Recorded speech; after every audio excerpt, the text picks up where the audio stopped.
The Napoleonic era did not exist in isolation. Whilst this might be sacrilege to the most die-hard of Napoleonicists, a brief moment's reflection makes you realize that this is actually an incredibly obvious observation. The technology, the transport, the culture, even what people wore, very little had changed come the Napoleonic era to what had existed in the 18th century. In order to properly understand the origins of the Napoleonic era, we therefore need to go back in time, to myth bust, to reassess, and to understand what feeds into the period that this podcast focuses on. Tonight, in the first installment of yet another new series on this revitalized show, we delve into the world of the 18th century. Over the course of the coming months, we're going to look at every facet of this period, but today, it's tactics that takes center stage. Where did the rationale of warfare come from? And what, if anything, do we think we know about this period, but actually get wrong? This is the 18th century way of war. Up next on the Napoleonic Wars pod.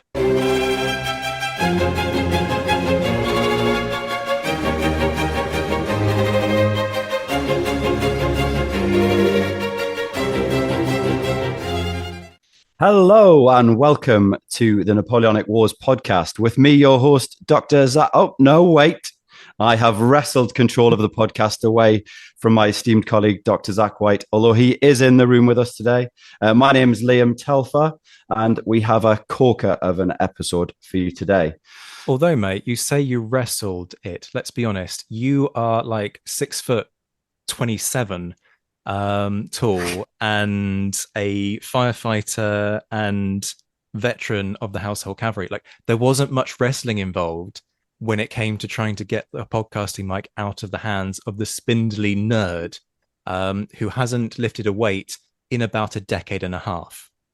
Was it more of a sideways glance at the mic and you just slowly stepped back? I know when I'm beaten. To be fair, I've seen your musket drill. You do yourself a disservice, sir. It's spindly is not the word I would use. Unpracticed, perhaps. Green, yes. Cack-handed is the word I would use for my musket drill, but we'll get to that another time. Indeed. For this episode today, as Zach said in the intro, we are discussing 18th century tactics. And we have three outstanding guests to cover this topic today. First of all, we have Dr. Alexander Burns. He's an assistant professor of history at the Franciscan University of Steubenville. Alex studies North America and military Europe in the 18th century. Next in the lineup is Dr. Robert MacNiven. He's a freelance writer and historian. Robbie has a PhD from the University of Edinburgh, where he studied American Revolutionary War massacres. And last but not least, we have Dr. Andrew Dorman, PhD from the Dublin City University, is currently converting his doctoral dissertation into a book that will be published as part of the Boydell and Brewer's Irish Historical Monographs. And for any more information on these fabulous men and their work, please consult the show notes. We'll add all the bump in there afterwards. So I want to dive straight in today into the questions. Do you know what? As a really bad and irritating boss and podcast host, I'm just going to start the arguments between our guests before we've even got to question one. Because, Robbie, there you are, focusing on North American massacres.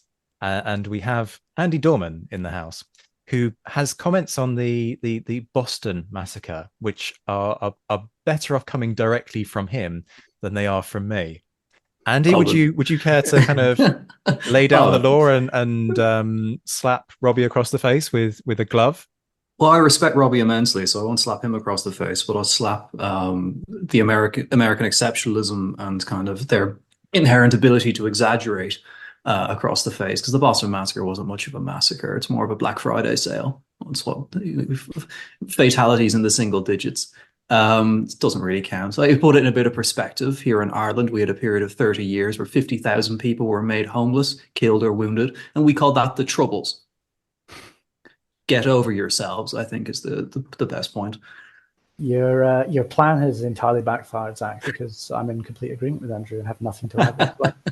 So what I've managed to succeed in doing now is just alienate my US audience? Yes, sticking up for the U.S. here. I agree with Dr. Dorman. It's probably best called the riot on King Street. But as I recall, we broke away from the Brits in about what, 7, 8 years? How long did it take you all? Oh In dear. our defense, we're a lot closer. And That's we can right. talk about that. And I feel for you. I really do. We have the worst next door neighbor of all time. Well, now that we've successfully alienated both the US audience and caused a massive rift between our guests, do you think it's time to start some questions, Zach? That might be a good idea. This whole kind of introductory segment might have been a bit of a failure. Yeah, maybe I need to look at the mic again. Okay, so first question for everyone. Maybe you could take a lead on it for us, Alex. Taking a look at tactics during the middle of the 18th century, at this stage, is it feasible to talk about a cohesive doctrine? So this is something that I wrestle a lot with in my book that's due out with Hellion either later this year or the beginning of next year. And I would say you can look at different states or nations in the 18th century and argue that there are tactical preferences that individual states held, that individual officers who were influential tried to spread throughout their armies, or at least their branches of their armies. For example, and I think probably the maybe the best well known to the audience would be the British idea of holding fire until very close range. This is something that Blackmore talks about in Formidable and Destructive, right? Or Destructive and Formidable. This is something that officers write a lot about. It's something that skips the Atlantic. George Washington, in his orders of the day and his philosophy of war, is very much a British Army officer of the 1750s. He wants the Continentals to hold fire until close range. But really what I'm looking at in my book is the interaction between officers' ideas and what actually happens on the battlefield. And whether you're the British, whether you're the Continental armies, whether you're the various European militaries, the French, the Austrians, the Prussians, the Russians, what soldiers actually do on the battlefield and what officers want to happen is a very different thing. And so what I'm trying to do in this book is chart the course and say, yeah, Frederick the Great wants his men not to fire and only advance with bayonets from the period between the War of Austrian Succession and the 7 Years' War. But when Prussian infantry reached the battlefield, like most other European militaries, they're saying, the enemy is like 150 yards away. We don't really want to get any closer. We're going to start firing. And so we can speak of doctrine, yes. But the idea of the interplay between doctrine and what actually happens, I think is something that's important, and we need to highlight that as well. Brilliant. Really good start. Thanks very much. Robbie, would you like to add anything on that? Yeah, I mean, I think that covers the basics of it. It's easy to talk about doctrine in terms of what officers felt their men should be doing, and a very different thing to actually see it implemented on the battlefield. I think firepower is one of the most obvious examples. There's British officers. I think one specific British officer in, I think it's the War of the Austrian Succession, says that he never saw an action where fire discipline was actually maintained after the first volley. It was simply a case of the officers controlling that initial beginning of the engagement, and then after that, everyone's just blazing away as quickly as they could load without any care for orders. And that's not just one isolated account. That we see that account repeated in other British sources, in other sources from, say, the Prussians and the French. We have this, as Alex talked about, we have this idea of almost feeding into sort of national stereotypes that certain nations in Europe pursued certain styles of combat. So the French had this élan where they would prioritize the bayonet and advancing, and sort of the esprit de corps of pushing forwards, which I suppose you could maybe tangentially say is harnessed by Napoleon later on, when he uses, the mixed line and column tactics and use of mass to break through enemy positions. There's the stereotype of the Prussians and their obsession with being able to load and fire quickly, sort of the doctrine of firepower. But that's that would be an oversimplification to say that these countries really were just about this style of tactical doctrine. The reality, as said, is that in combat, things get very mixed up and very muddied, and commanders are often very happy to mix and match the tactics that they're employing in an effort to win the battle. So yeah, it's very muddied, and I wouldn't say that there is sort of a single unified, cohesive doctrine in the midpoint of the 18th century, but it's still in flux and it's still developing. Okay, Andrew, would you like to add anything to that one? Yeah, I think that the fact that we're in an age of college of letters, and it's not like military tactics are a closely guarded secret. These countries openly publish advisories and manuals and the like, and it would be very simple for someone in France to pick up the latest publication coming out of London or Dublin or Berlin, what have you. So I think that when you start talking about this kind of middle period, kind of War of Austrian Succession, 7 Years' War, it's very fluid. And I think everyone's just trying to figure things out and figure out how best to operate, be that determined by terrain or who you're fighting or what men you're leading, how experienced they are and everything like that. So is it cohesive? Probably not. I'd say it's fairly flexible and adaptable, I think might be the better way of putting it. Yeah, I think it's important to mention as well that, as Andrew points out, there's a degree of interconnectivity between the officer corps of Europe. We don't have, for example, military academies are sort of in the very early stages, but officers from, say, Britain, where we don't have a military academy in the mid-18th century, there's places like Woolwich for the Royal Artillery, but there isn't a Sandhurst in that period.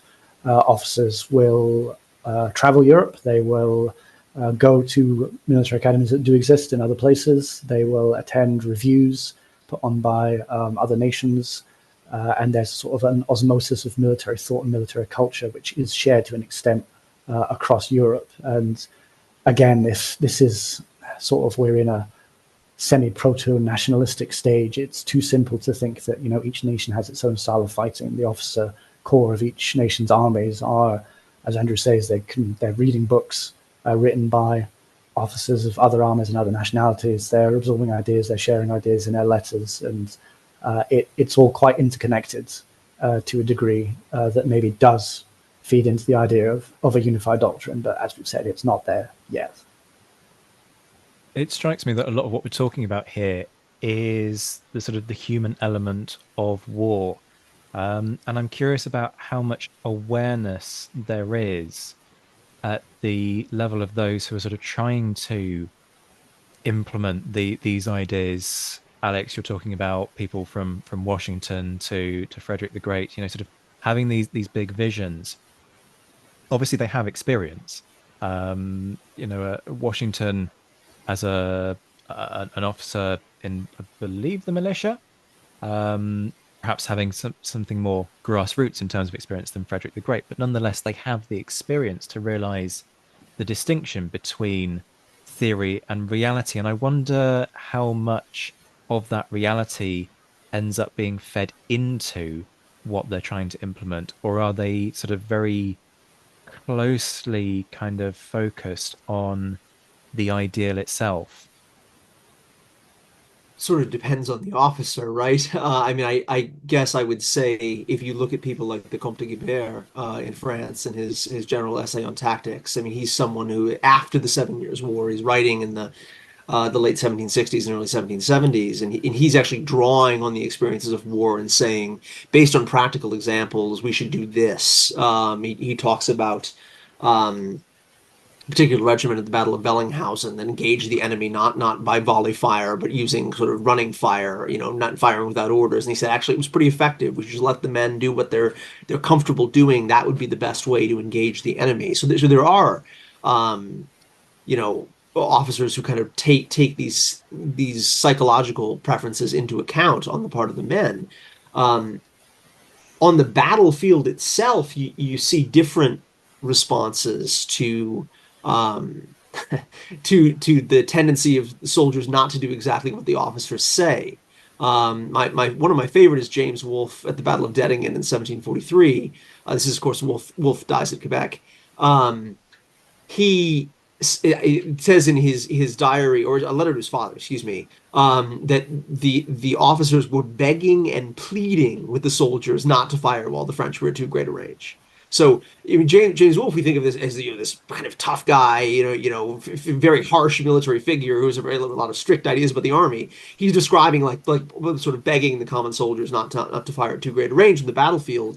And you can compare this kind of negotiated authority, if you will, with comments by an expat Irishman, an Irishman in Austrian or Habsburg service at the Battle of Guastalla in Italy in 1734. This is Johann Sigismund Maguire von Inniskillen, and he's describing a group of Austrian grenadiers, relatively elite troops. They're advancing on the French at this battle. We marched slowly with bayonets fixed, and when we were in the presence of the enemy, the prince ordered me to gallop from company to company and forbid on pain of death to fire without orders from him or me. We make a bold front, kind of displaying into line. It's the age of linear warfare, right? And march in good order until we come within about 150 paces of them, when one grenadier fires and the others follow his example. The prince shouts and sabers them, kind of hitting them with the flat of his sword. And makes incredible efforts to keep them from firing and get them to advance. Count Gruna and I do the utmost of our ability. Prince Louis of Württemberg runs up, sabers them also, and while performing the duty of a grenadier as well as that of a general. Towards 4 in the afternoon, we retired to a village where we were posted. In the morning, no company mustered more than 10 men, those wretches, talking about the men, who had nothing of the grenadier but the cap, the busby, got themselves slaughtered miserably, where if they had followed the orders of their commander, we would not have lost a tenth part. Instead of giving one volley and falling on the enemy with the bayonet, we did not kill more than 30 of them, and our fire was of little service. So there are these, interchanges between officers and men. Some officers are maybe a little bit more positive, trying to almost like negotiate with the men. Some are very frustrated, giving vent to their anger, as you can see in this quote, kind of hitting the men with the swords, trying to get them to stop firing. It's a major problem, and I as an American who is relatively up on America in a lot of ways. I would like to be able to say that Washington was one of these guys who was a bit empathetic and tried to kind of inspire the men through, through appeals to their motivation and good sense, things like this. But if you read his orders of the day, by the time he gets to 1778 and 1779, he's fed up with the American soldiers who are firing far too early, and he actually gives orders. If a man takes his musket from the shoulder, officers are permitted to kill him.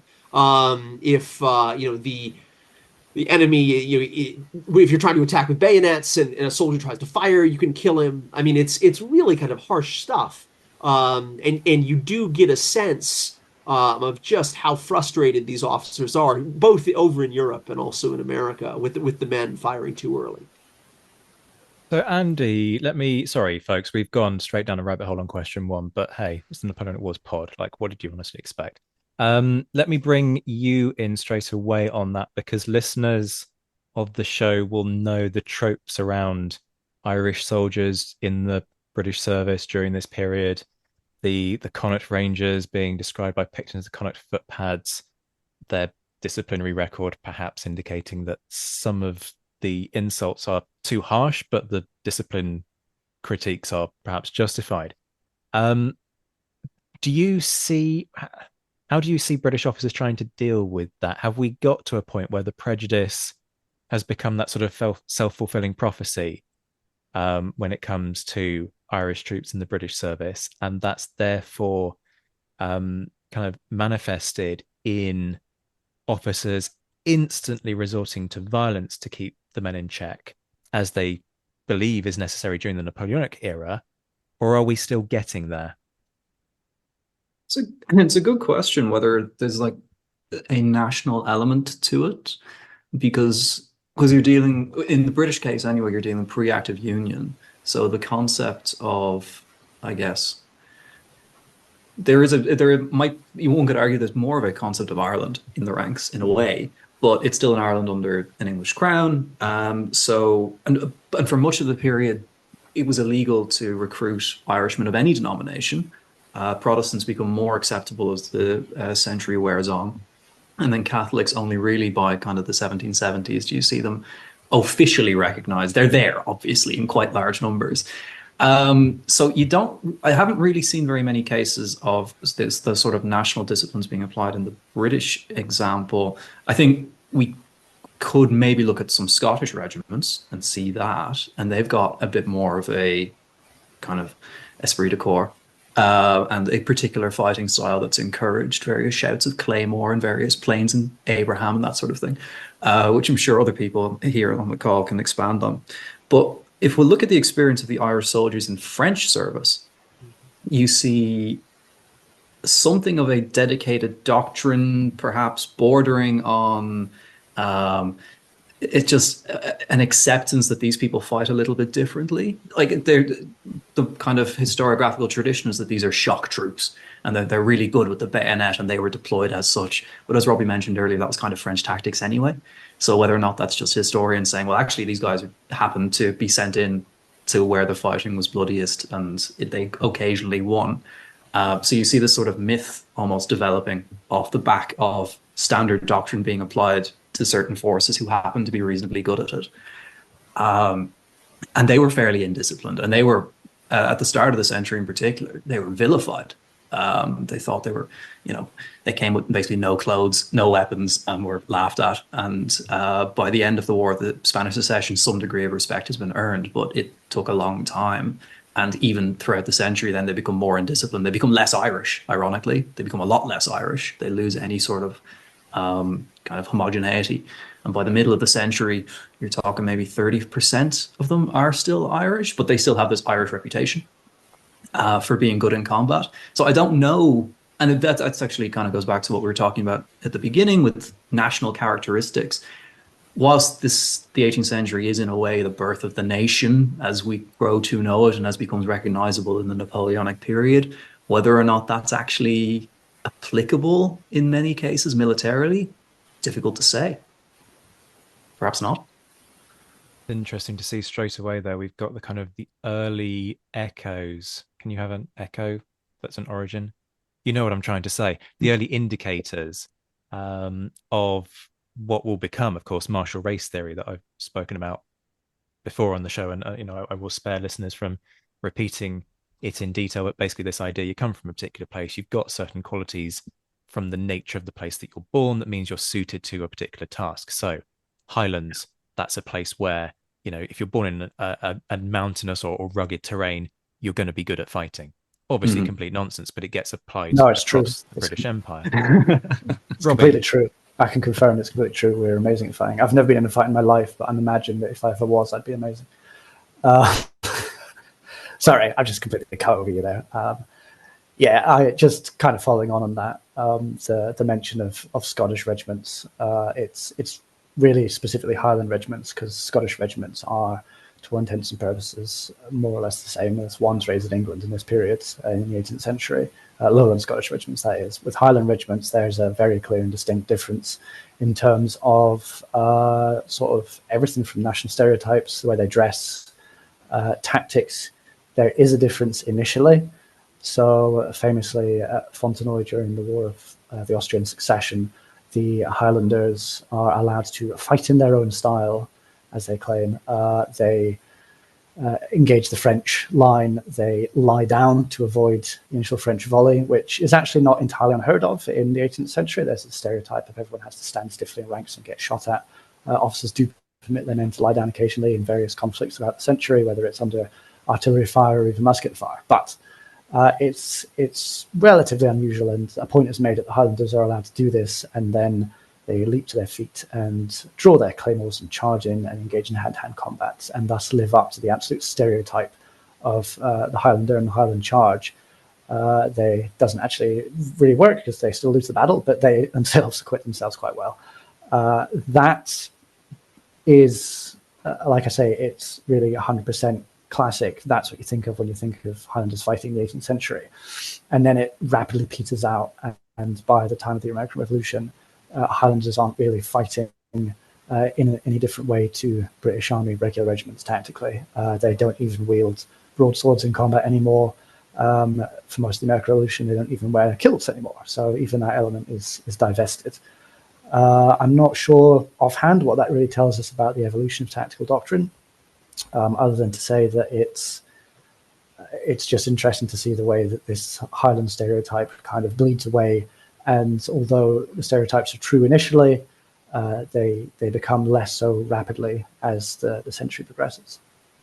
Actually, Katrina Kennedy's written a very good chapter in an edited collection called Soldiering in Britain and Ireland, 1750 to 1850, where she talks about how the British Army is a great place for national characteristics to be eroded, and that they become more homogeneous. They just become soldiers in a red coat.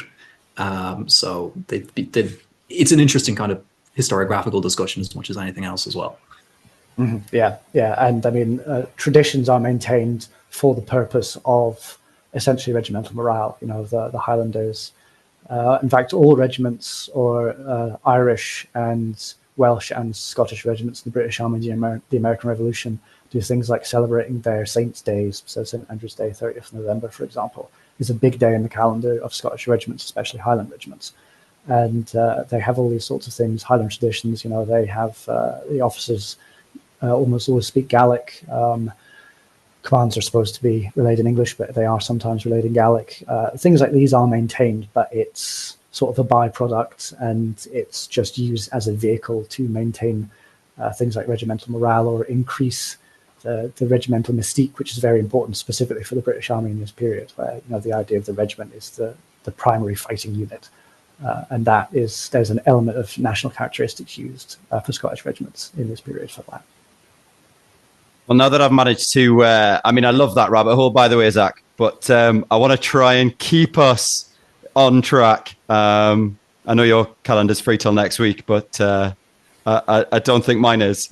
What are you on about? We're doing a 12-hour deep dive on like 18th century tactics, right? That's what I signed up for. I mean, I'm all in for it. Don't get me wrong, but I don't think my family are. So I am going to bring us back slightly.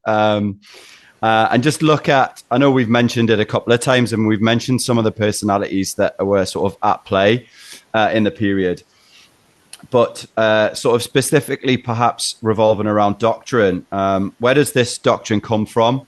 And who were the main characters sort of leading it or theorizing it and implementing it practically?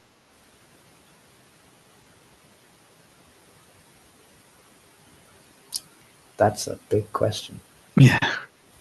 In the British Army, sorry, I'm often just speaking about the British Army because I have none of the range of the likes of Dr. Burns. But the British Army, the 18th century, it developed. There's various tactical manuals. An officer called Dundas plays a large part in developing various different systems, especially sort of firing systems.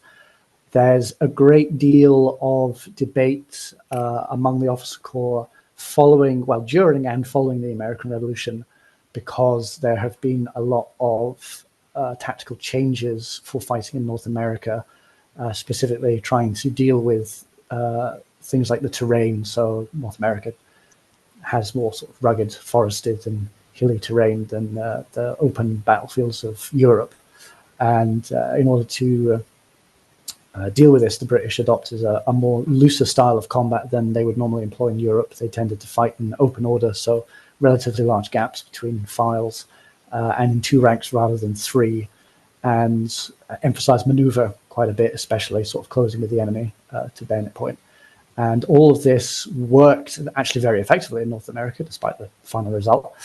But it was viewed as potentially being unsuitable for European conflicts because the enemy in Europe would still mass their firepower in three ranks, so they would be able to bring more muskets to bear. And crucially, there was a lot more cavalry employed in Europe, so cavalry would have a field day with infantry in relatively loose formations.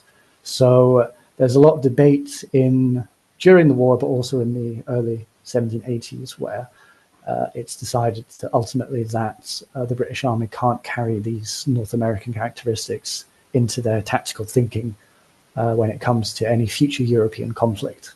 I fear this is potentially another rabbit hole, but that's just to get us started there. Yeah, if I could jump in for a second. Essentially, I think in the 18th century, doctrine comes from three places. First, it comes from sort of historically created tradition. So I mean, in the wars of the mid-century, ideas have developed during the War of Spanish Succession and been transmitted within armies, from the tactical experience of older soldiers and officers. Second, it comes from army reformers, and Robbie's just been talking about the British Army. There's this great class of army reformers after the War of Austrian Succession that really makes the British Army into what it is in the Seven Years' War and the American War of Independence. And so sort of internally, you can change. Sometimes this might in a country like Prussia, this might come directly from the monarch. He might be the one reforming the army. In a state like the United States, sort of during the War of Independence, it might be Washington who's kind of guiding the tactical development army, or a figure like Steuben, the Prussian who comes over to help train the American army. And then last but not least, and I think Steuben is a good segue, doctrines created via international connections. And so there are a lot of British Army officers like Henry Seymour Conway who are touring European battlefields and going to European reviews and thinking, what are the Prussians doing? What are the Austrians doing? Robbie brought up the example of Sir David Dundas. Well, I mean, Dundas is a huge Prussomaniac, right? I mean, he's always going to Prussia and obsessing over the uniform details and what the Prussians are doing on the drill square. And so I would say those three locales, historical tradition within your own army informs your doctrine.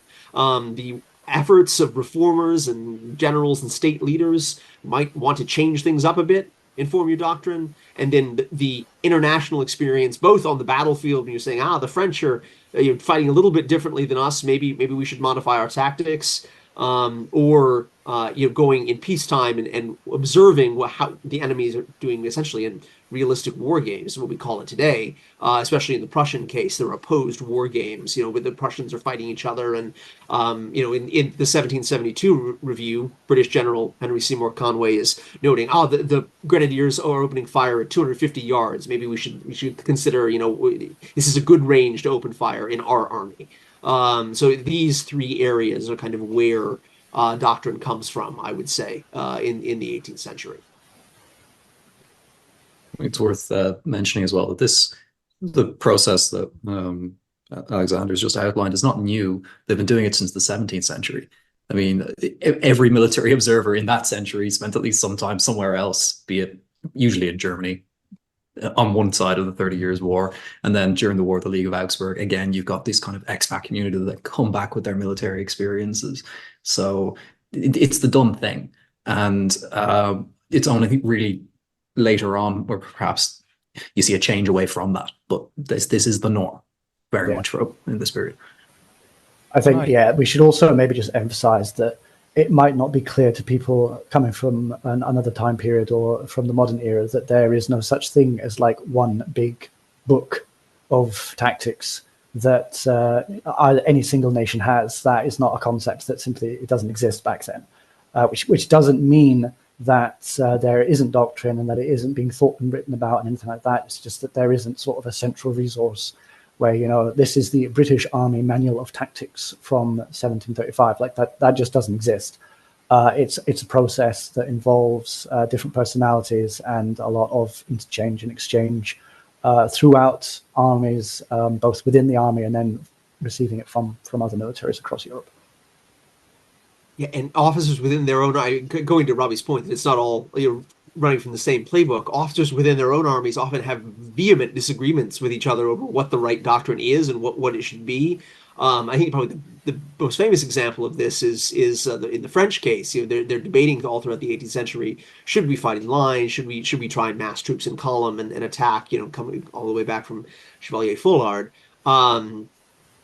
In my neck of the woods over here in America at the Battle of Greenspring, there are American officers who are writing, we messed up here. We attacked the British in line at this battle. We should have tried attacking in column. I mean, this is something that is across all 18th century armies. There's not a Since there's not one playbook and one script, you have officers kind of drawing on their own experiences and making arguments on what the best doctrine is, as opposed to kind of a uniformly imposed doctrine coming down from above. Can I tap into something that we're sort of we're talking about, but I feel might be slightly skirting around the edge of, which is this willingness to share. Why? Why is there this willingness to share? Because speaking to sort of Robbie's point earlier, that this is something that might not necessarily resonate and make sense to fans of a later period. And I'm struggling with this concept myself. You know, sure, we don't have OPSEC in a modern sense. You know, operational security. What is that? But nonetheless, during the Napoleonic era, there is this sort of sense, well, Napoleon's trying something new and we don't know quite how to deal with it. And it takes a while to get to a point where they do understand how you solve a problem like Napoleon, right? That's the story fundamentally of the Napoleonic Wars, if you want to simplify it a lot. So even come the Napoleonic era, there is this sense that people very obviously aren't traveling to France, certainly to the best of my knowledge, to sort of casually observe how Napoleon goes about training the army of Boulogne or whatever it might be. So why is there this willingness to kind of go, yeah, sure, you're from Britain or you're from France or wherever it might be.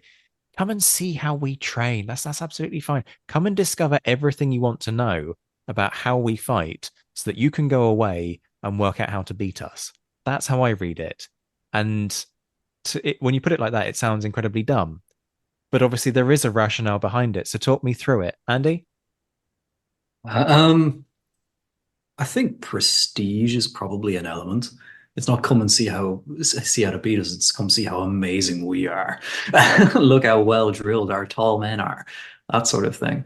But I also think that the 18th century was a bit more fluid in terms of alliances and the like than you would see in the late 18th, early 19th century, where, let's face it, it was France versus everybody else. At least in the 18th century, there are times when Britain is allied with France. There are times when France is allied with Spain. There are times when they're at war with each other. Prussia, I mean, Austria is the mattress of Europe in this regard, allying with everybody at some point and then being at war with everybody at other points.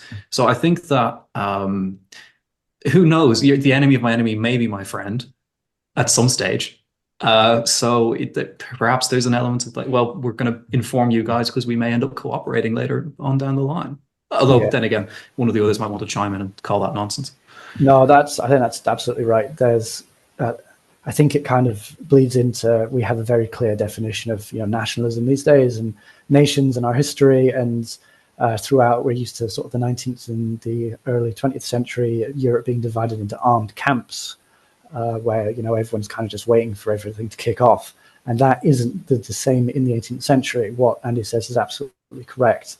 There are alliances and alliance blocks, but they're fluid, and there's an element of classism involved as well. In so much as the people who make up the officer class, such as it is, they don't sort of necessarily.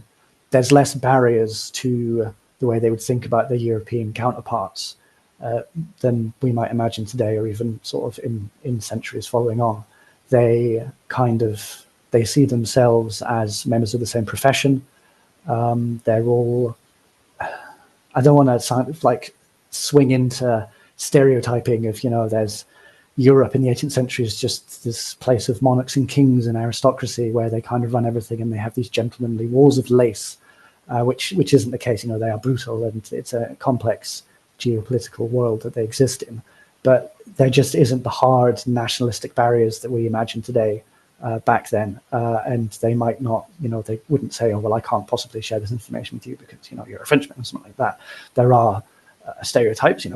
British officers write about in the American Revolution where some of them are actually thrilled that France has joined the war because now they're going to fight against the old enemy. That does exist, and those elements of nationalism exist, but it isn't clear cut and sort of hard the way it is today.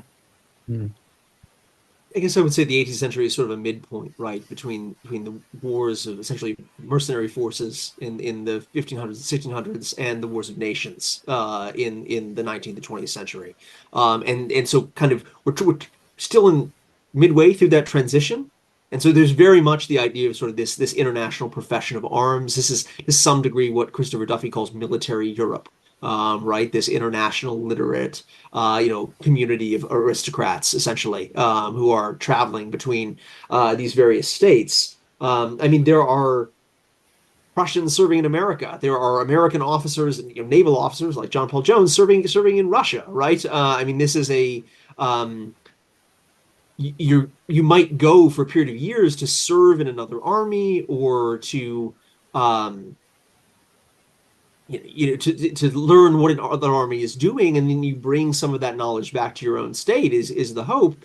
I mean, this is maybe not a great analogy in some ways, but I mean, if you go to the Command and General Staff College at Fort Leavenworth out in Kansas, I mean, we have German officers stationed there. We have Canadians and British, and I mean, there are that in some ways reminds me of what's going on in the 18th century. Now, obviously, in the 21st century, it's like happening in the context of NATO, right? But in the 18th century, sort of learning best practices in war, this is almost a project of the Enlightenment. I mean, Christopher Chicaro, right? I mean, really focuses on the way that this is the era of the Enlightenment. She calls it the military Enlightenment, and so trying to sort of see the way where military Europe, this aristocratic literate class, is sort of learning and fitting itself into the military Enlightenment is really, I think, at the core of what's going on here. Yeah, that's a really interesting point to emphasize, the diverse nationality of the officer corps of any army in Europe, really. I mean, North America is pretty crazy for the revolution. You have Hungarians, Poles, French, Prussians, Russians serving in the Continental Army. The British Army, you have Germans. There's a lot of Swiss officers in the 7 Years' War that serve in the British Army. There's a Swede fighting in the Jacobite Rebellion of 1745. It's very mixed up in a way that it really, it's important to understand that these people are not adverse to serving in other national armies, and they bring that experience and that mixture of views, which feeds back to explaining why it isn't seen as unusual when people from other nations rock up at your army's sort of review and observe and chat and share things. So I am getting evils from Liam, like move the hell on and do it now. But I am just going to stay with that a minute. I'm going to try rebelling against the quartermaster of the podcast and see what disciplinary measures are implemented. But I just want to ask, are there ever any instances of people being turned away? And if so, what? I mean, they're interested in America because we can't afford it. So, I mean, like we're poor, and so it's tons of European officers want to come serve in the Continental Army, and after the first 200 or so, Congress is like, well, the cost benefits analysis, like a lot of these guys are just looking for a buck, and we can't really afford this, so it's not great. There to go, I will say, to go see these reviews, you have to get permission. You have to write to the king and say, it's not just like, oh, anyone show up and see the war games. I mean, that's not really what's going on here. And so in the case of Colonel William Stephen Smith, who's John Adams' son-in-law, he goes to see, he's American, goes to see the Prussian 1785 review. He has to write to some ministers, he has to write to the king, and he gets permission, and then he goes to see the review. So there is some degree of quality control. It's not like there are a lot of Austrians at the Prussian reviews. There aren't a lot of Prussians at the Austrian reviews. So, there is, I mean, I can't imagine there are a lot of French officers watching the activities at Coxeath Camp in Kent in 1779, right? Traditional enemies might not be welcome, but someone who we're not sure whether or not we're going to be in alliance with, say the French officers might come to the Prussian reviews, or the British officers might come to the Prussian reviews. Maybe they're shopping for allies. Maybe they'll be impressed by what they see at these war games and think, the Prussian army, we should try and ally with them in the next round. There's a fluidity. There is the potential of rejection, and there's a lot of self-selection out. I mean, it's not like, well, the example I was going to give was bad because I was going to say there's not a lot of ardent Jacobites in the British army, but there probably are in certain parts in the 18th century. It's not like the traditional enemies. There aren't a lot of Austrian officers serving in the Prussian army in the middle of the 18th century. There's maybe one or two in odd scenarios, but a lot of people self-select out if it's going to be awkward or strange or, have the potential to give away really odd state secrets. And I will also say, a lot of these war games in some ways remind me of things that Ukraine was doing before the invasion in 2022. They're saying, this is the way we are going to conduct anti-tank operations. We have these old Soviet, wheeled anti-tank guns. It's the best we've got. And then when the Russians pour over the border, they have NLAWs and javelins, and they're fighting in a really adaptable way. The Prussians do certain public war games, but then the king, circulates not printed, not for mass consumption, but handwritten tactical doctrines for his general officers. I actually looked at one of these when I was on library fellowship at the Society of Cincinnati in D.C. a couple of weeks ago. You have the printed regulations, but then you have like the handwritten pocketbook of what the Prussians are actually doing in combat. And the language is a little bit different. They're either giving slightly different commands than they do on the drill square. So it's there is some OPSEC. It's not a lot by modern standards, but there is definitely some. I was going to say just before, Zach, that I was about to jump in the rabbit hole with you because I absolutely love the modern comparisons between militaries today and what was happening in the 18th century. And also, I would love to look into the sort of links between the diplomatic missions and military missions. Generals wouldn't go to a Prussian review in isolation, right? British generals, for example, and you could say that for all the nations. But I do want to bring us back slightly, because something that I think is really important, not only in this period but in every period, is that sort of method of lethality, right? And how do weapon systems of this period factor in when establishing tactics?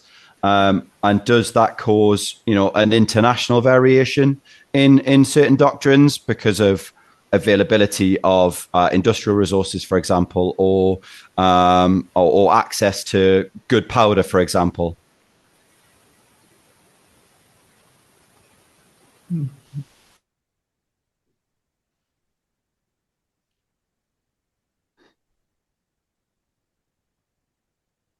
That is an ominous silence. Can I just say, I will shorten that silence, but I'm going to leave that ominous silence in, just because I think it's going to make our listeners realize that's a question that we've just posed there.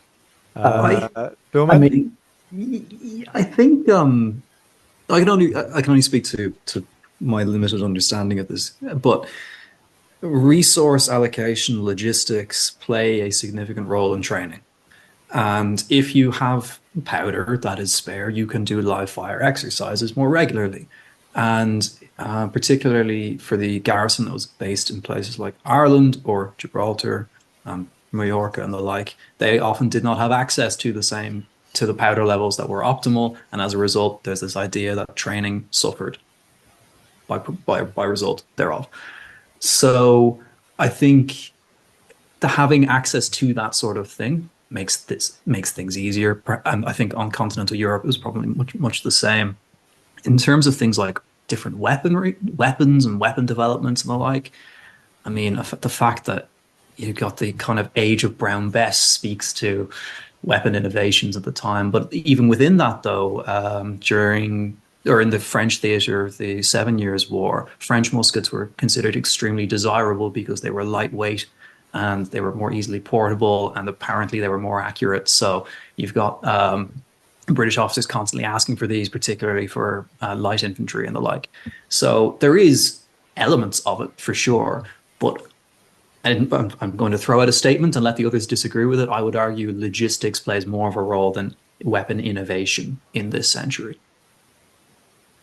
Yeah, I'd agree with that.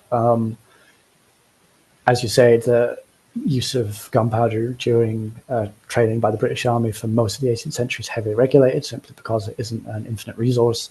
When there's if there's a conflict, if there's a war ongoing, then that changes, and regiments in the field do conduct extensive sort of training with live firing. For example, in Boston, just prior to the outbreak of hostilities in 1775. The weapon system, of course, has a massive impact on how tactics are conducted throughout the century. There's the stereotype of, muskets being inaccurate, which is true up to a certain point. It's overplayed. Firefights during the period actually tended to happen at a greater range than sort of the theorists said was the optimal. People talk about 50 yards is best, but in reality, it's rare that it will come to such close range. The weapon systems don't change a great deal throughout the century, so as Andy says, there isn't the impetus for change in tactical doctrine from the weaponry itself. We see rifles playing a bigger role from the 7 Years' War onwards, but they are, they're kind of, I sometimes liken them to the wonder weapons of World War II of Nazi Germany, where people say, well, if only Hitler had used this or this particular weapon, these assault rifles, then actually the war could have completely changed. It's not really the case. Rifles aren't sort of a wonder weapon or a massive game changer that changed things overnight, even in the American Revolution. I could go down a very, very extensive rabbit hole talking about rifles in the American Revolution, but I'll leave it at they didn't really change tactical doctrine.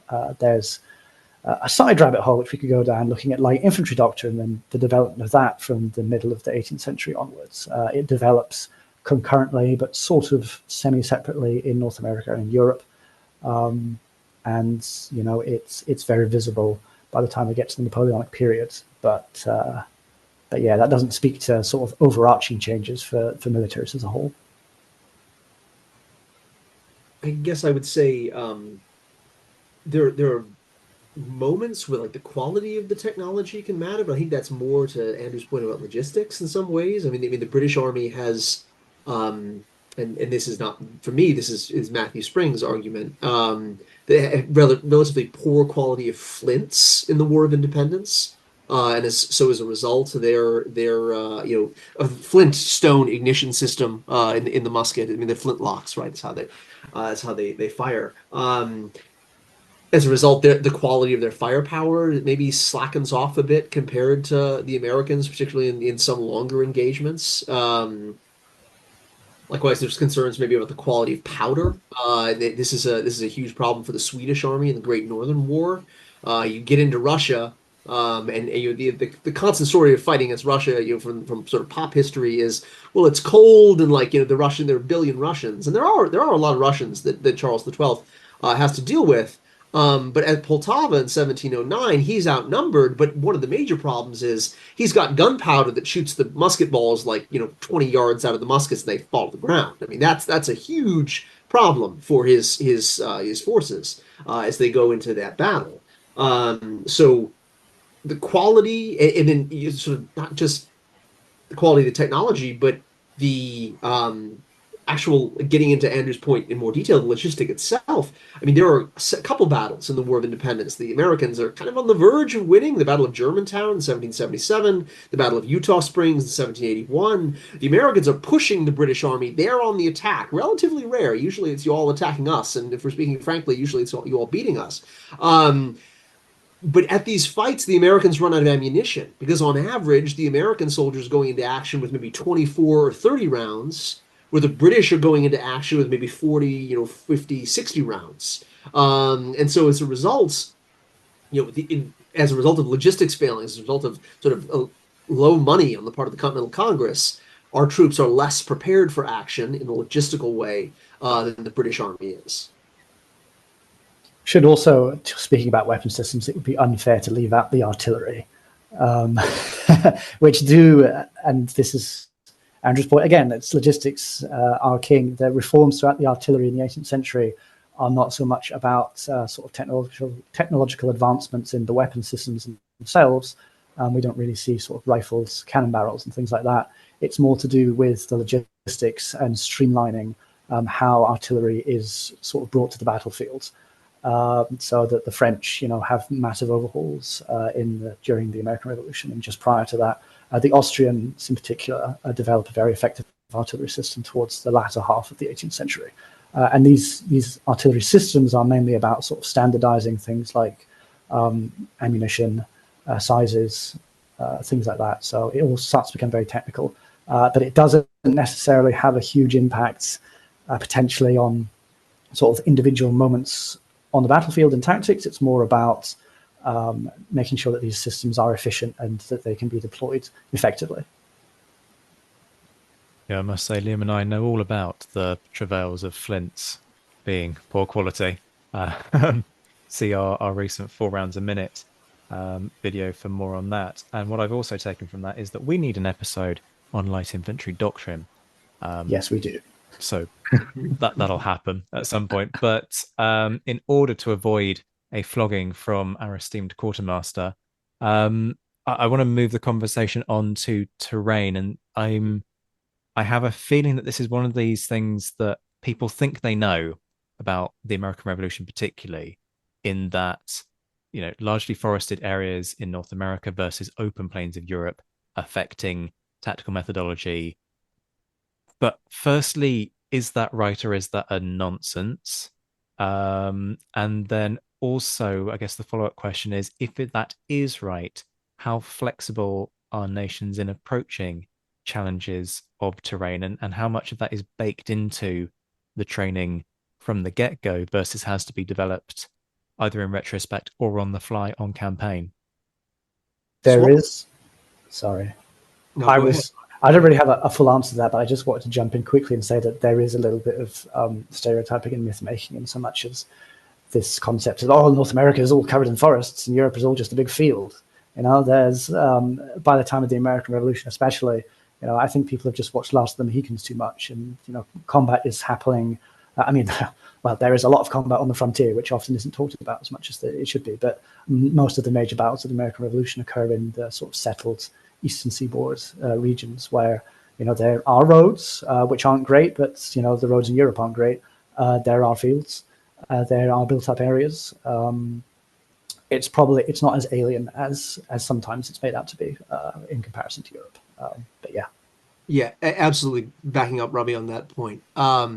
So French engineering officer Du Coudroy writes to Washington on July 23rd, 1777. By the knowledge which I have acquired of this country, by traveling through the most mountainous and woody parts, and it's not exactly fair. He's traveled between into New York City and Philadelphia, so not the most woody part of America. I have seen nothing in it more difficult than in Westphalia, Hesse, and Hanover. So he's a French officer, fought in the 7 Years' War. He says, yeah, America, it's not some crazy wilderness. It looks like the fighting we did in the mountainous parts of Germany. So to Robbie's point, this is actually something I've kind of done a deep dive into because I'm working on a book on the Continental Army. It'll hopefully be out in time for our what is it, semi-quincentennial of the Revolution here in a couple of years. Most of the major engagements in the War of Independence happened within 20 miles of a relatively large city, like Philadelphia or New York City or Charleston, South Carolina, or even a relatively small town like Camden. So yeah, America is a wilderness if you're talking about like the fighting on the New York frontier in 1777, the Battle of Oriskany. But a lot of the fighting that Washington, how others are doing in this war looks a bit more like the fighting in the 7 Years' War than the French and Indian War did, or the 7 Years' War in North America did. That's a wilderness war, no question about it. But by the time you get to the War of Independence, I mean, if you look at where the battles in the French and Indian War happen, I mean, there's fighting at Niagara all the way out on the frontier, right? There's fighting at Ligonier near Pittsburgh. These are still, in the American woods. Most of the fighting in the Revolution is not in these places. It's on the East Coast. It's a bit more was going to say civilized, but that seems really horrible to say, so I won't say that. But maybe a little bit more open terrain, as Robbie said, occurring in built-up areas. The Americans and the British are complaining that, man, the enemy's taking cover behind fences and hiding in houses, and it's hard for us to get at them. I mean, this is a war that looks more like the 7 Years' War than the French and Indian War did. Yeah, it's actually interesting how often houses become a salient feature of a combat during the American Revolution. You have Germantown, which is fought through sort of Germantown itself, which is just at that point a street with houses up either side. But one building, Chew House, plays a major role in that engagement. I think it's Utah Springs, the end of that. The British sort of fortify a house, and that's basically what rescues the battle for them as well.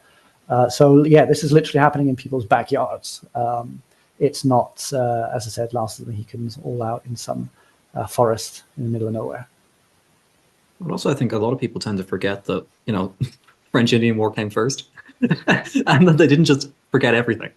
So there were lessons learned in the 1750s and 60s, and they were carried over. Now, they were carried over quite slowly in some cases, but it was kind of blowing the dust off the tome and, the archives and Minas Tirith sort of scene. It's not quite that, it's they remembered how to fight quite quickly in rugged terrain, and as pointed out, it wasn't even as rugged as it had been. So I think popular perception of the American rifleman stalking through the forest, it's a bit, come on. I feel like I should add, because I did earlier say, the British adopted this tactical doctrine where they had open files because they wanted to deal with the rugged terrain in North America. And then I immediately just said there wasn't rugged terrain in North America. That was partly true, but it was also because British tended to be outnumbered in combat and would attempt to avoid being outflanked by extending their lines as much as possible. So having a longer line basically helped them match the American or the continental formations. And also, as I mentioned, they knew they just didn't have to deal with cavalry in North America to a large extent. And if you don't have that pressure, then you can just have a loose formation to aid deployment and movement on the battlefields. So it wasn't, because they're having to constantly stalk through forests and over rocks and things like that. So I could just kind of maybe sum all this up a little bit. I want to share a quote from the journal of a Hessian, or in this case, a soldier from Brunswick, Braunschweig, Wolfenbüttel, who's fighting on the British side, one of these sort of German quote unquote mercenaries, maybe not. General Riedesel. He's describing how the British fight in North America, comparing it to the French and Indian War, and then kind of taking us forward into the War of Independence. But the English make it one of their chief rules and principles in this country that no maneuvers may ever be carried out in serried ranks in these districts that are so terribly wooded. They found that out to their cost in the last war against the French in North America, in which they were always unsuccessful at the commencement until they had taught their men to maneuver with open ranks and cover themselves by means of trees, after which they were always successful. So he's saying not all of America is a wilderness, but there are terribly wooded districts. In those districts, when you're fighting a wilderness war, you've got to be a little bit more flexible. That's something the English learned in the French and Indian War. So it's really kind of taking it all together. And as the commanding officer in command of the forces from Brunswick, he then has his troops open up their files in the way the British do, which is something that not all of these different German contingents do, but it is something the Brunswickers do. What we're saying here is that sometimes Hollywood gets it wrong. Who'd have thought it? Well, I think that Britain, they learned the hard way. Braddock's expedition was horrifying and terrified them, and the British didn't want to leave forts afterwards because they were scared of marching into the wilderness. So they had to learn a new way of adapting to that scenario, and they learned really quickly. It was kind of, over the course of a year, you have, cut down jackets and, haversacks up high, wearing things Indian style. This all comes to the fore. And that's Indian style using the term of the time. So, you have these innovations happening very quickly, and they're not quickly forgotten. And if they were, come on, they're not that bad. I mean, there is a European element. So it's tempting for British historians of the period to say, clearly light infantry doctrine all stems from North America because it's natural, they're taking from Native American fighting styles, they're trying to adapt to this terrain. But at the same time, and independent of this, various European nations are making progress with concepts of light infantry. I mean, Frederick the Great takes an interest in light infantry doctrines. there's the use of, shall we say, like irregular troops by some nations. Austria, for example, has is it Panders, Grenzers. Panzer, yeah. Sometimes mix them up, but so they're sort of like Croat troops who are capable of fighting in what we'd think of as light infantry style. So this comes from multiple different angles at a similar time, really. I feel like I've rabbit holed again. Sorry. No, you're that's good. fine. Yeah, we gotta do a whole episode on light infantry. I mean, I'm Absolutely. so ready. Yeah. 18th century light infantry, not Napoleonic light infantry. I see where you're going to twist this. You're going to try and make it Napoleonic. We want to do Don't get 18th it twisted. century Yeah, light that's infantry. right. We've been rumbled, Liam. We can't get away with it anymore. The guests are now in control of the show.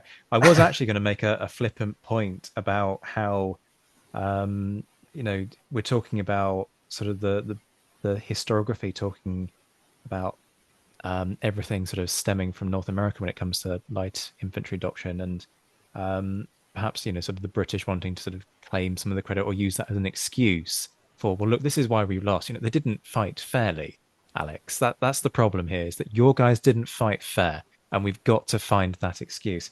And then it actually struck me that for all that it was a flippant point, there is an element inevitably of national myth making and sort of trying to explain away failures that will have embedded itself within the historiography, which we don't have time to get into on this episode, he says, because I think at this point, if Liam was a dog, he would be growling at me in discontent, looking at the timestamp. But we definitely need to pick that up and sort of look at the legacies of the American Revolution. So that's about 12 episodes that we've commissioned over the course of this installment. So we'll be going at this for a while. But Liam, I relinquish the mic. Well, I wanted to sort of look at some of the points that Andrew and Robbie and Alex have actually already sort of covered, and sort of pull them together a little bit and look at what are the biggest drivers for change. Is it lessons learned, technological advancement? I know we sort of touched a little bit on that, talking about firearms, or better logistical practices even. And when it comes to those doctrinal changes, how flexible are nations to change? I mean, towards the end of the century, the irony with the British Army is that it kind of forgets the American Revolution lessons, because it isn't, intending to be fighting a war in North America, jokes aside, with the War of 1812, anytime soon. So it's, as I said, it abandons this loose and quick style of fighting and refocuses on the Prussian style of sort of concentrated firepower. So in that sense, tactical doctrine for the British Army doesn't change a huge deal.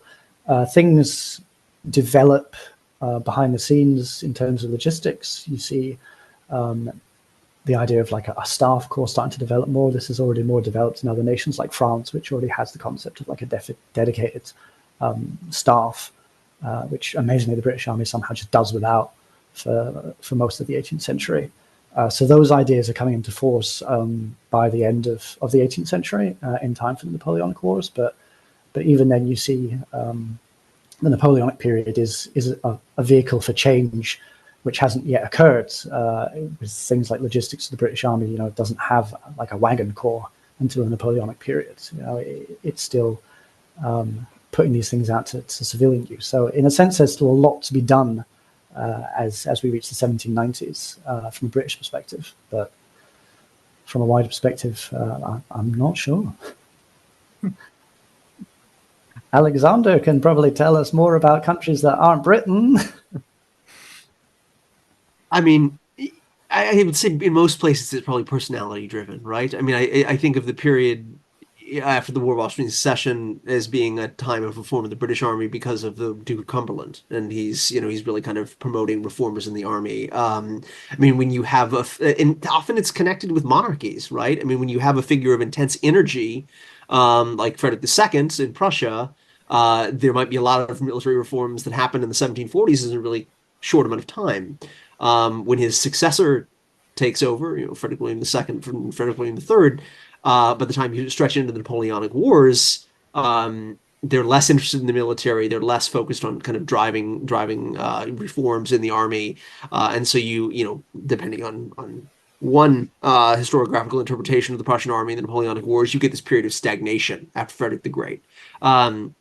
So I would say, yeah, to a large extent, it's personality. I mean, look at what happens in Russia, right? Where, I mean, when Empress Elizabeth dies in 1762, the Russian army completely changes their drill styles for like 6 months because they have a new king who is really obsessed with the Prussians, and he makes everything essentially like Prussia. And then he's killed by his wife, and then she takes over, Catherine the Great, of course, and the army essentially goes back to the way it was before. So there is this element of personality and kind of monarchical caprice or whims, I guess. And that's me saying that as a sort of a nasty American. Whether or not the institutions have staying power, and they can sort of preserve some of these doctrines. I mean, there is this fight that Robbie references in the British Army after the War of Independence, right, where you have people like Dundas who say, you have the loose files in American Scramble. We need to get rid of that. That's no way to fight a war. And then you have people like Charles Cornwallis who go to the Prussian reviews and say the Prussians have stagnated. These guys are idiots. We learned how to fight more effectively in North America. This is the way we should keep fighting. And so the monarchs matter a lot. The personalities of the officers matter a lot. Yeah, to some extent, I would say it's probably personality driven. What we've think just it's- managed to do there is insult the Russians as well, but the Russians make up 0.1% of the listenership for this podcast. So I think we're good. So you don't need to worry good. about that one, Alex. Good, excellent. Sorry, Dorman, I interrupted you. No, you're good. I think it's interesting that the question was phrased as nations, and do you mean armies or nations? Because if you look at the British Army pre-1793, in particular, it is an ancien regime force. And then post 1793, it transforms the island, essentially militarizes. You've got fencibles, militias, massive navy, etc., etc. Like it just grows massively. And I appreciate that the whole framing of this podcast is you can't look at the Napoleonic period in isolation, but it really is a very different force. And whilst obviously the DNA is the same, the scale of the operation is completely different.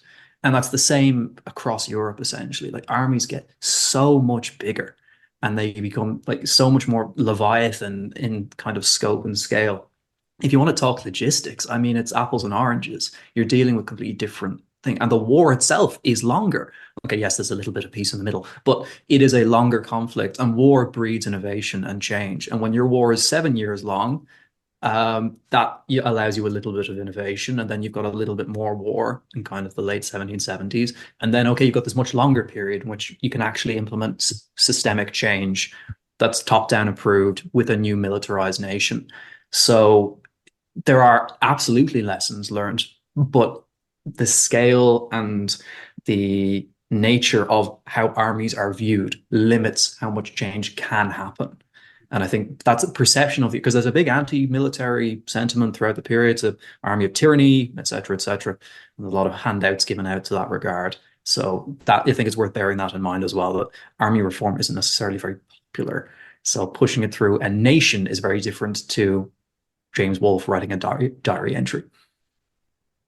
I want to stay with that, actually, that sort of transition and that crossover period from, I mean, the question was kind of phrased from revolutionary to Napoleonic, but that's a reflection of my research bias right there. What I think I mean to say is more 18th century, like short 18th century versus long 18th century, which is a whole thing. Hopefully folks are familiar. If not, we might do a separate like mini rant on quite what this period is and which it falls into. But I'm just curious about what you're picking up there, Andy, about the transitional period and the way in which doctrine kind of changes flare up and maybe subside during the period. We won't go into sort of what is Napoleonic doctrine because that's a whole, frankly, 20-part special that you could do. Alex looks traumatized at the prospect of that. But I just want to get your thoughts on all of that. I mean, I've already kind of given my 2 cents. One of the others want to jump in. Don't know. Yeah, I mean, I guess in the short 18th century, so ending in 1789. I guess as someone who doesn't do the Napoleonic Wars, because as I said at the beginning, I'm in America, and we don't really do that over here very much. I mean, there's 1812, but it's not the same thing. I'm always a little bit skeptical, maybe not allergic, but a little bit skeptical of the large narrative that the armies were so effective in the Napoleonic Wars and they're not effective in the 18th century. That the 18th century is a period with form and no function, and thank goodness Napoleon comes in, he sorts everyone out, and we have corps now, and the combined arms divisions, and it's great. And I think what you do see, the analogy I always make is people like Eugene of Savoy and George Washington and Frederick the Great, or Frederick II. They're building an engine. And Napoleon will eventually come through and he'll fine-tune that engine and he'll put it in the car. I do think the transition between the Napoleonic era and the 18th century, or really the other way around, is one of, you can see continuities, not just break. It's not like 1789 happens and everything's different militarily now. Certainly in France, there are some large changes. But in some ways, Napoleon, especially in terms of morale, Napoleon dials back some of those changes after the wars of the French Revolution. He goes back to a system that's really focused on the honor of the soldier rather than the virtue of the citizen. And so these are, I'm always a little bit wary of the narrative that the armies before 1789, it was wars in lace, right? Is the phrase that's usually used. These aren't very effective armies. Then Napoleon comes through, he beats all the old regime armies and turns everyone into himself. I mean, it's really officers who fought in the 7 Years' War, like Kutuzov and Blücher, who end up in some ways defeating Napoleon. They've adopted a lot of his tactics. He did make some really important changes, but I always am a little bit intrigued if you look at the wars of the 18th century. I mean, the great claim is the 18th century wars, they're kind of boring. They just fight in lines. Nothing really happens. There are a lot of earth-shattering political changes that occur in the 18th century. Britain takes India. Britain takes Canada. You have the rise and fall of the first British Empire and the second British Empire. Whereas in the Napoleonic Wars, what happens are, you have a Bourbon monarch on the throne of France in 1789, and you've got one on the throne in 1816.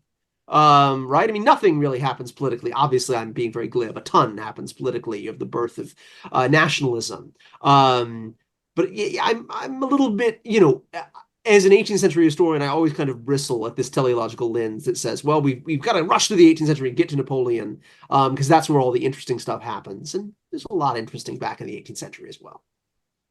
And on that absolute bombshell from Dr. Alexander Burns, I think it's probably time to call this episode in the books. Some really, really great discussion there, and also some exciting prospects for future episodes. So a big thank you to our guests, Dr. Alexander Burns, Dr. Robert MacNiven, and Dr. Andrew Dorman. Thank you very much for your time, gentlemen. And as always, thank you for listening. Take care. Folks, as the festive season approaches, consider whether you'd be willing to do any of these things to spread the Napoleonic cheer. Love the show? Never want to miss the latest news? Then sign up to our newsletter by contacting us at napwarspod@gmail.com and get the regular Napoleonic bulletins direct to your inbox. Looking for a novel Christmas gift for the Napoleonicist in your life? Check out our merch via the link in the description in order to support our work while giving your loved ones something distinctive this winter. If you aren't in a position where you can dig into your pockets, then believe me, we totally get it. But that doesn't mean that you can't thank us for the episodes that you've enjoyed in a different way. All podcast platforms have ways for you to leave your reviews, so just spare us 2 minutes and leave a review wherever you listen to us. It makes a world of difference in boosting our international ranking and widening our reach.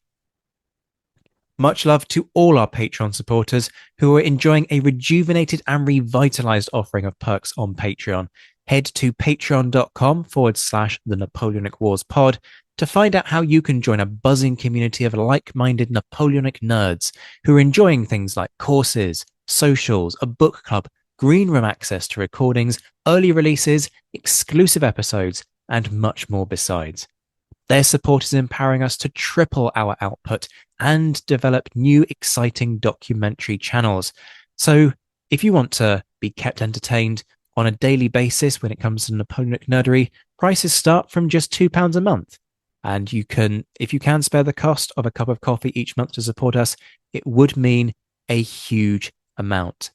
Shout outs to our patrons who, at the time of recording in late October, are in the mentioned in dispatches tier: Rob Griffith, Brendan Teeling, Beatrice DeGraff, Lynn Dawson, Jamie Kingston, Jim Deary, Josh Keeney, Colin Fieldhouse, Stephen Colson, Jim Getz, Stephen Gillen, Hugh Brennan, Alistair Campbell-Grieve, Andy Meakin, Mark Anscombe, Rob Coughlin, Bruins Girl, Noah Fink, Mark Trowbridge, Miles Reedy, Nick Overland, Graham Goodwin, Chris Pramus, Anthony Gumbau, Anonymous American, Martin Pisani, James Fluick, Natasha Hobday, Rod Schwager, Chris Kimball, Gary Dennis, Ted Andrews, Richard Anderson, Arthur Forgy, Sam Moore, Wyatt Pollock, Carol Dixon Smith, Roland Shark, Giovanni, Jean-Baptiste Van Merlen, Darla Vincent, Brendan Hogan, Peter Findlay, Jeff Maple, Ian Harding, Indiana Fats, and Joe Ayres.